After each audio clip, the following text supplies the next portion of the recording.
AFP รอยเตอร์และอัลจาซีรารายงานว่านายอาบูไบดาโฆษกกองกำลังอัลกัสซัมซึ่งอยู่ภายใต้กลุ่มฮามาสออกแถลงการณ์วันนี้ประกาศว่านักรบกลุ่มอัลกัสซัมได้หลอกล่อให้ทหารอิสราเอลเข้าไปภายในอุโมงค์ที่เมืองจาบาเลียทางตอนเหนือของฉนวนกาซาก่อนที่จะโจมตีและสามารถสังหารทหารอิสราเอลได้หลายนายบางส่วนได้รับบาดเจ็บและบางส่วนถูกจับเป็นตัวประกันนอกจากนี้ก็ได้เผยคลิปผู้ชายคนหนึ่งที่มีสภาพบาดเจ็บถูกลากเข้าไปในอุโมงค์อย่างไรก็ตามรอยเตอร์ไม่สามารถยืนยันได้ว่าเป็นทหารอิสราเอลหรือไม่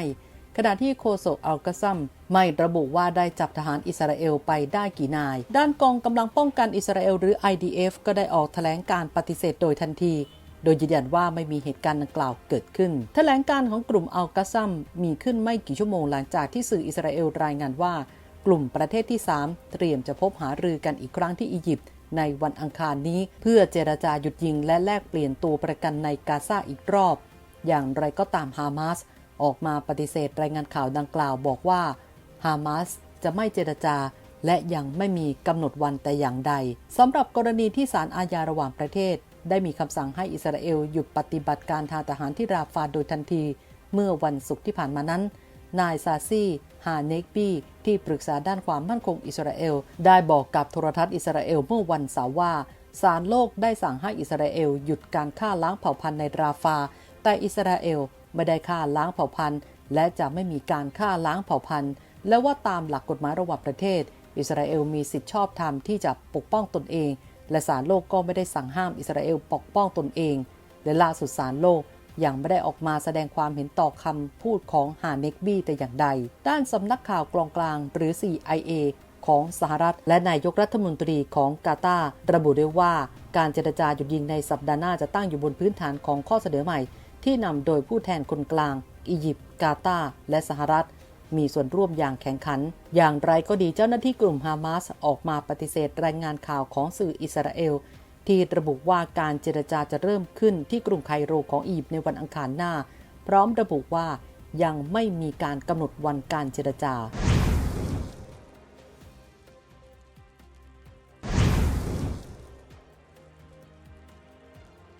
ขณะที่เพรสทีวีรายงานยอดผู้เสียชีวิตจากการโจมตีทางอากาศของกองกำลังอิสราเอลตะเข็บปลอดภัยในเมืองราฟาทางตอนใต้ของฉนวนกาซา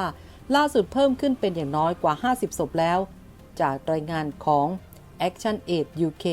องค์กรบรรเทาทุกข์ระหว่างประเทศในเครืออังกฤษก่อนหน้านี้เครื่องบินรบของอิสราเอลยิงขีปนาวุธ8ลูกไปยังศูนย์พักพิงชั่วคราวทางตะวันตกเฉียงเหนือของเมือง Action Aid UK ระบุว่า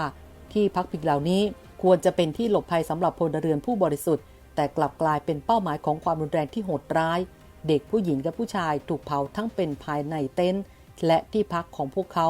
พร้อมกับระบุว่าจำนวนผู้เสียชีวิตอาจจะเพิ่มขึ้นมากกว่านี้ขบวนการกลุ่มฮามาสเรียกการสังหารหมู่ครั้งนี้ว่าเป็นการดูหมิ่นอย่างร้ายแรงต่อคำตัดสินของศาลยุติธรรมระหว่างประเทศหรือศาลโลก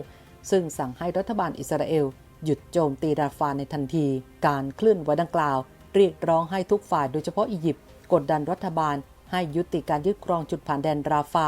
ซึ่งมีพรมแดนติดกับประเทศและทำหน้าที่เป็นช่องทางหลักในการเข้าสู่ฉนวนกาซาฮามาสยังเรียกร้องให้ประชาคมระหว่างประเทศสหประชาชาติและทุกฝ่ายที่เกี่ยวข้องสนับสนุนปาเลสไตน์ที่ต้องเผชิญกับการสังหารหมู่ของอิสราเอลซึ่งพยายามที่จะทำให้เกิดการอพยพของชาวปาเลสไตน์จำนวนมากและเป็นการทำลายล้างระดับชาติตลอด7 เดือนที่ผ่านมาโดยอ้างถึงสงครามฆ่าล้างเผ่าพันธุ์เมื่อเดือนตุลาคมจนถึงปัจจุบัน